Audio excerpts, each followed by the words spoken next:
Good day, guys. How are you all doing? I hope you all are doing great. So, yeah, on today's topic, we want to discuss about faith over fear and focus over destruction. So, today we are going to do more of Bible study. You guys should know by now that I love talking about God because that's the only way. That's the only place you can get the real information that we need to use to guide our life. So, yeah, let us just go to this passage. James, yes. We're talking about faith now. We are going to go to James 1 verse 1 to 8. That's what we want to discuss about today. So I read, James, a servant of God and of the Lord Jesus Christ, to the 12 tribes which are scattered abroad, greetings. Verse 2, it states, my brethren, count it all joy when you fall into diverse temptation. Oh, this is so sweet. My brethren, count it all joy when you fall into diverse temptation. Diverse mean different kinds. Temptation means trials. Count it all joy when you fall into different kind of trials. It's not that it's not James is trying to tell us that we should be happy. We should count it all joy. It's not that we are happy that we are in the situation, but we should count it all joy when we fall into the situation because something is about to change. A new lesson is about to come up. Count it all joy when you fall into different kind of trials. Count it all joy when you fall into diverse temptation. It's not that you're happy that you're broke. It's not that you're happy that this particular situation is happening to you. But God has said, count it all joy when you fall into this kind of situation. Because a miracle is about to happen. There are some lessons that is attached to it that you need to learn. There are some lessons that you need to learn that is going to bring you blessings. So that's what James is trying to tell us here. It's not that nobody is happy that they fall into some difficult situation. Nobody will be happy. Nobody can be happy with it. But James is trying to encourage us that we should count it all joy when we fall into these different kind of trials. Be happy and be anticipating in God that yes, God is about to show me this lesson. God is about to put this lesson use this lesson to build me. Because that trial, no matter how hard or tough it might be, no matter how terrible, because it is not even terrible, because that trial is there to build us. The trial is there, that temptation is there to build us. So God wants to test us. God wants to use that trials to build us for the blessings He has for us. We don't understand. God wants to use that trial to build us so that we can be able to manage that blessing that God brings, that God has in place for us. Because if let me go to Jeremiah 29 11. I still know the verse. I know it. Jeremiah 29 11.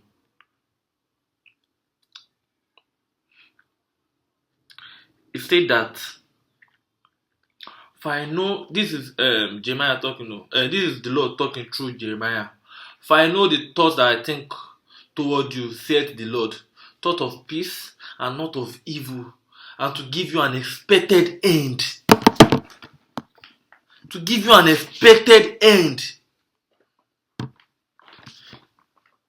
In His plan for us is a plan of peace and not of evil, to give us a future and hope, to give us prosperity. So when you fall into this kind of temptation, the reason why James is telling us that we should count it all joy when we fall into this kind of trial is that at the end, God has something great for us. He's just using this trial to build us so that we can be able to carry that blessings that He has in place for us. This verse is just so sweet. Verse 3. James chapter 1 verse 3. Let's go back to where we are. James chapter 1. My brethren, count it all joy when you fall into diverse temptation. Knowing this is what is to back it up. Knowing this, that the trying of your faith worketh patience. Oh, this is so sweet. Jeez. Knowing this, that the trying of your faith worketh patience. Do you know what patience is? Patience is persistent, consistent endurance. How much can you endure? God wants to see what you can endure. God wants to see how persistent you are. Count it all joy when you fall into different kind of trials, knowing this, that the trying of your faith worketh patience. Worketh patience. Be patient. Count it all joy and be happy and be anticipating that yes, this thing it's not just here to break me, it's here to build me. This difficulty is not just there to break me. So instead of me to be sad, instead of me to start getting frustrated, I should be thankful to God that yes, He has an expected end for me.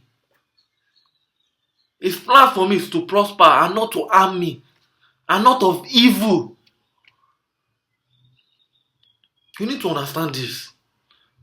Knowing that the trying of your faith worketh patience. Patience. But number 4, oh, this is so sweet. It said, but let patience have a perfect work, that ye may be perfect and entire, wanting nothing. Let that trial happen. Let that trial do what he has to do to build you. Stop praying that God should move your problem away. When you tell God that, okay, God, I want this, God now bring one problem into your life. You're not telling God, God, please, I don't want this problem again. No, take it away. Stop praying for problems to go away. Instead, pray for God. Pray to God that it should strengthen you to be able to pass this test. This test, that whatever the problem is, the test that is trying to, the trial that is trying to bring, to be able to pass these trials, these temptations. We need to understand what this verse is trying to tell us. Don't pray for problems to go. Pray to God to strengthen you. Pray to God that, oh Lord, please, whatever this thing is trying to teach me. Because the earlier you learn the lesson, the earlier you get the blessing. Yes. So instead of praying for God to remove this problem, that problem is there to build you, to make you strong enough to be able to carry the blessing that God has in place for you. Just like, let me just do this small illustration. I have a 10 years old child, and that child wants a Lamborghini, and I can afford the Lamborghini. But I want that child to grow, to be able to drive that Lamborghini, to be able to reach the stage of him being able to drive that Lamborghini. I want him to reach like 18 or 20 to be able to drive that Lamborghini before I can get him the Lamborghini. Because I know if I get him the Lamborghini now, it's going to be easy to kill himself because he does not know how to operate it. He's still so young. So that's how it is. So because the boy is impatient now, you can just say, God, please remove. You can just say, Daddy, I don't want Lamborghini again. Just as saying, Daddy, I don't want to grow again. There's no how you can drive that Lamborghini without you not growing. So this is the same thing that God is trying to tell us through James. And James is trying to tell us that we should count it all joy when we fall into diverse temptation, knowing this, that the trying of your faith worketh patient. But let patience have a perfect work. Let it teach you. Let patience teach you what. Let just be patient enough. Let that trial, it should teach you what it has to teach you, so you can get the lesson. So you can be strong enough to you can be strong enough for the blessings when it comes, so that when the blessing comes, it doesn't affect you. So count it all joy. It's not that you are happy that you are broke, but just can't. It's not that you're happy that you're broke, but James is trying to tell us that we should count it all joy. That we should be happy when we are broke, knowing that, see, this is what he said, knowing that the trying of your faith worketh patient, and let patience have a perfect work. Not that you're happy that you're broke, but you just can't touch joy when you are broke, knowing that God has an expected end for me, knowing that God has these blessings for me. So whatever it takes, the lesson that I need to learn now, let me learn it. Let me be happy while learning it. Because I believe this life is a gift. We did not come God. This life that we are in is a gift from God.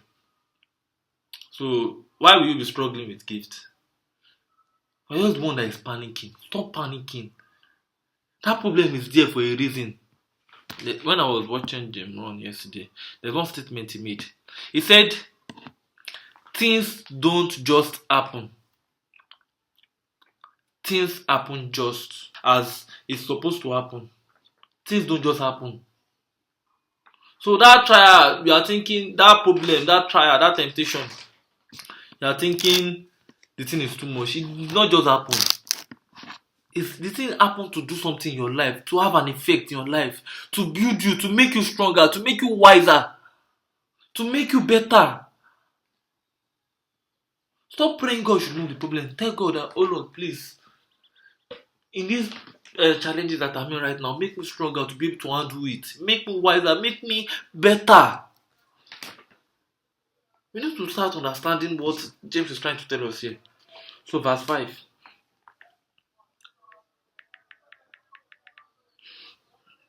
So verse 5, he said, if any of you lack wisdom, let him ask of God, that giveth to all men liberally, and not upbraideth not, and it shall be given him. This is so sweet. If any of you lack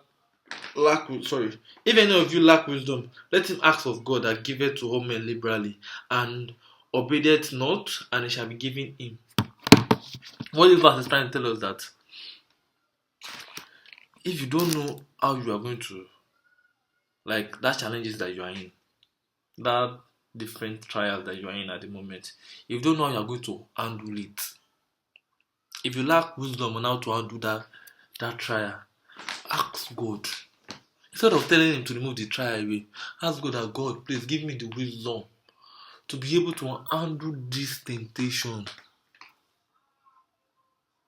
It's not so that to remove the temptation, no, to be able to handle this temptation, because this is the lesson that needs to build me and get me ready for the blessing that He has in place for me. We need to understand.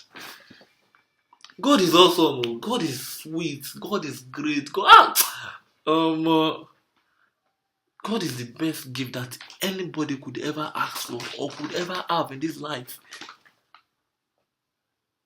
How good. If you lack wisdom, ask on how to. If you lack wisdom on how to face those trials, ask God. God, please give me the wisdom to be able to handle this thing. Verse 6. But let him act in faith, not wavering. For he that wavereth is like a wave of the sea, driven by the wind and tossed. This is telling us that we should act with an expectation that is going to answer us. We should stop acting. We should. Can we just try to focus? Like, instead of looking for, because the title of this conversation is focus over distraction and faith over fear. Instead of looking for other things to make ourselves get better, to make ourselves feel better, just for the small moments, why not go to the Word of God? Ask God. Instead of praying that this thing should go away, ask God, God, please. I know you are trying to communicate something through these trials. I know you are trying to use this thing to have an impact in my life. What is it that I don't know? Please show me. Show me, God. I need to understand what is the lesson that I need to learn here. Because the earlier the lesson, the earlier the blessing. And I can't get the blessing without me not learning the lesson first. God, please, whatever I need to learn in this test, in these trials, in these challenges, please just give me the strength. Please, God, give me the strength to be able to handle this thing. Give me the wisdom to be able to handle these challenges, to be able to handle these trials. I can't do it by myself. God, just give me the wisdom. It's still the one that is going to give you wisdom. He has the blessing, no, but it's still the one that is going to see. If he's saying you to go and do something, he's still going to follow you. He's still going to help you to do it. You want just to have faith and focus. Because yes, there might be people. There will be people outside that will discourage you. That will say some kind of stuff, some kind of hurtful stuff. But you don't have to mind them. God knows what He. God, see, the thing God has a plan for themselves, they'll be surprised that. And those people that mock you all those time will be the people that will celebrate you. They have to mock you. What is their job without if they don't mock? Their job is to mock. Those that want to laugh, their job is to laugh. Let them to laugh, let them to mock. And those that want to encourage, let them to encourage you. Don't let that thing distract you from what you are focusing on. So to verse 6, he said, let him not ask in wavering, but let him ask in faith, not in wavering. Ask in faith with an expectation that, ask God that, oh Lord, please help me. Give me the wisdom to be able to handle these trials. With an expectation that He's going to answer you. And start looking, and be at alert. Don't put God as plan B. Don't put God as plan B. With an expectation that I've asked Him, He has answered, He's going to answer me in one way or the other. He's going to talk to me in one way or the other. Maybe God has even answered you by the way I'm even talking to you. For he that wavereth is like a wave of the sea driven by the wind and tossed. A two-minded man, like you that you are looking for this, you are still waiting. You cannot be this and this together. You can't. If you are going like this, you later stumble. That's the truth. Verse 7. For let not that man that think that he shall receive anything of the Lord. This verse is trying to tell us that don't expect anything from the Lord if you are asking with doubt. Don't expect God to come and answer you. If you want God to do something for you, it's either you let Him do everything or He doesn't do it at all. It's not that you go and meet God today, you go and meet Afa tomorrow, you go and meet Babalawo next tomorrow. God will not answer you. This is James talking. This is what God is trying to communicate to us through James. For let not any man think that he shall receive anything of the Lord. You that are wavering, you that are asking God, you pray to God today, you go to Babalawo tomorrow, you go to Afa next tomorrow. Think your problem is solved. God is not going to answer you. You are not letting Him do His work. We are calling Him to come and do it. We are not letting Him do it. He wants to help you, but you are not letting Him help you. And verse 8, which is the last verse. A double-minded man is unstable in all his ways. That you always have plan. Let God be your plan, everything. A double-minded man is unstable in all his ways. In everything he does. Let God be your plan, everything. Stop having plan A. Stop putting God plan A. You put God plan A, you now still go and add plan B to it. I don't understand. Are you the one that want to do the work?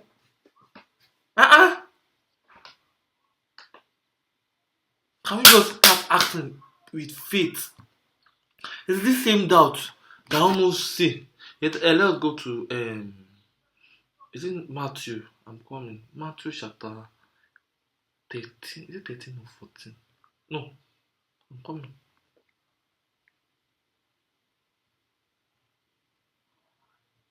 I'm coming. It was Matthew 14. He was talking about Peter. I'm talking about faith here. Same Peter. Matthew chapter 14. Let me just start from. I want to be fast with this. Verse 24. But the ship was now in the midst of the sea, so they were traveling. Like they were going to another state. Disciple of Jesus. Jesus went after when Jesus fed the 5,000 people. So he went to the mountain to go and pray. So he sent his this thing. He sent his disciples. Maybe they should go to another city or somewhere. Or something shall happen there. So they were going to another city. So they were on the sea, and they say like a storm. The sea was tossed, but the ship was now in the midst of the sea, tossed with waves, for the wind was contrary. So like the sea was tumbling, and in the fourth watch of night, Jesus went unto them, walking on the sea. So Jesus was coming back from the mountain. So Jesus walked on the sea. And when the disciples saw him walking on the sea, they were troubled, saying, "It is a spirit," and they cried out for fear. This is fear happening. They thought it was one evil spirit that was walking on the sea. So, but straight away, Jesus spake unto them. Jesus said unto them, saying, "Be of good cheer. It is I. Be not afraid." They're saying that they should not be afraid that it is him that is coming. So, and Peter answered Jesus. This is what I'm going through. And Peter answered him and said, "Lord, if it be thou, bid me come unto thee on the water." He said, if you are Jesus, it said unto Jesus, if it is you, command me to walk onto the water. And Jesus said, "Come." And when Peter was come down out, and Jesus said, "Come." That's if you have faith, you should come. That's what Jesus said immediately. Jesus said, "Come."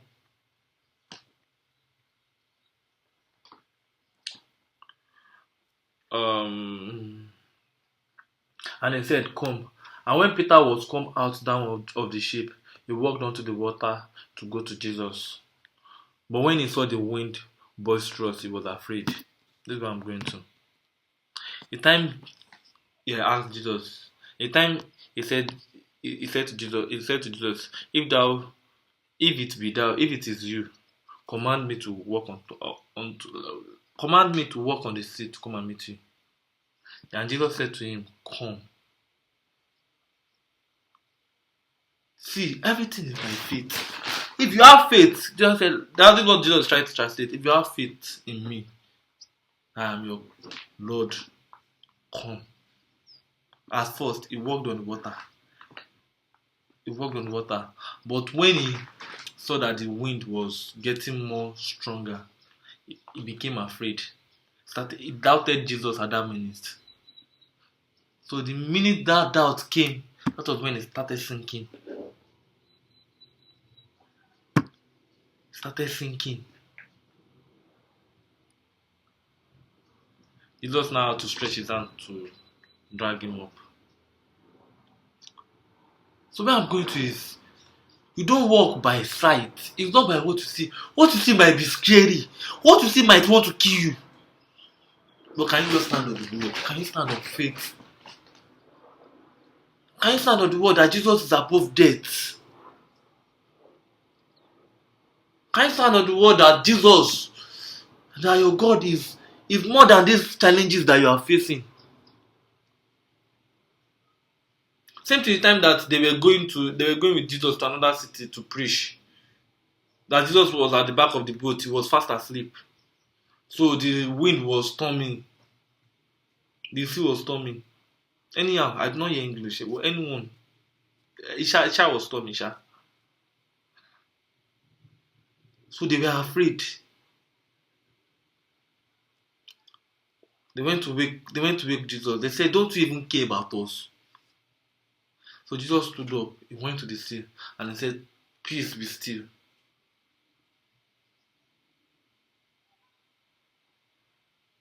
peace be still.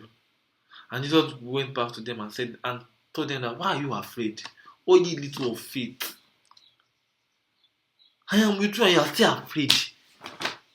It could have been elsewhere, but it was with them in that boat. It was more than ever telling them that we should go to this place.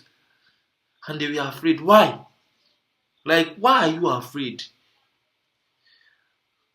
And the disciple was like, what manner of man is this? That even the sea obeying. Omo! It's like you don't even know Jesus yet. You don't know God. You don't know this. We don't even know this God that we're dealing with. Jeez. We need to start having faith over fear. We need to start focusing on what Jesus tells us. Just look straight to Jesus. Leave all those distractions. Leave all those noise. All those noise, leave it. They will shout. They will talk. The enemy will look for a way to distract you. The enemy will use anyone. The enemy might even want to use your thoughts.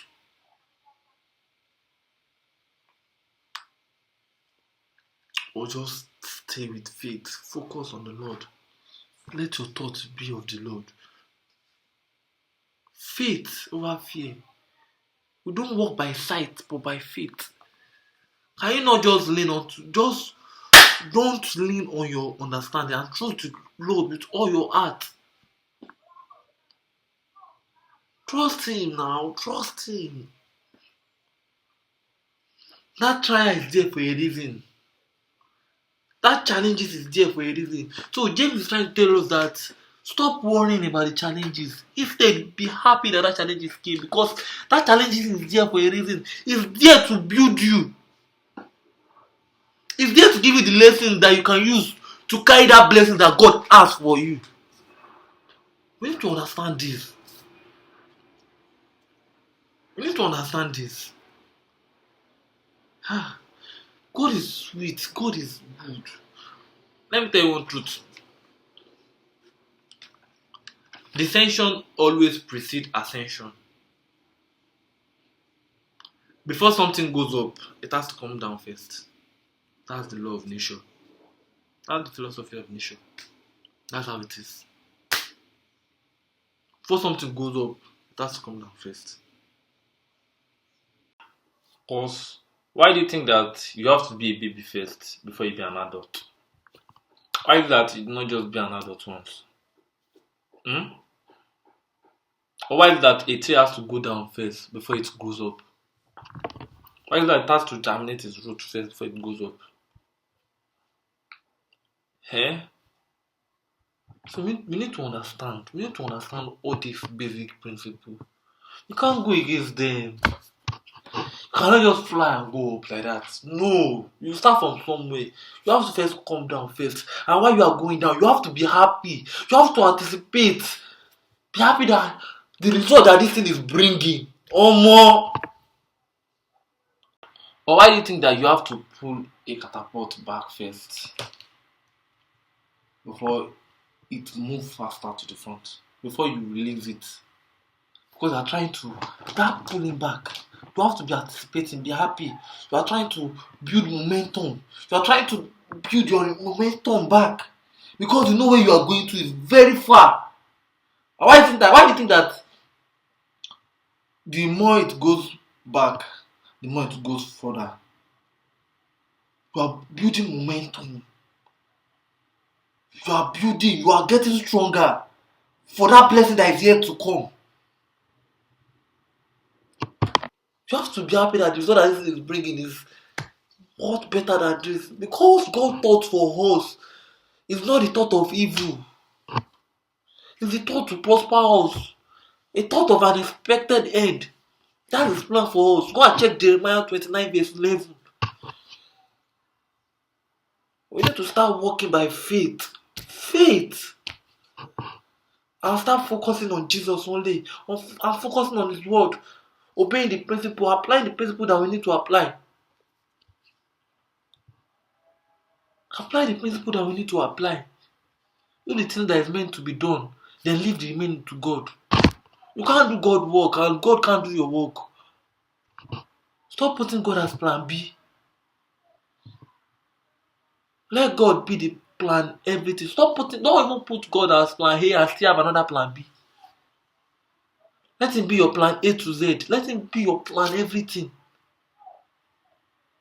Just go to God with this mindset that we die here. Whether I like it or not, we die here. God, I'll be with you. I want to stick with you. He said that we never leave you, not forsake you. He will not leave you. God will not jojo you. God will not chop your high. And God will not leave you, except if you leave him. He will not leave you.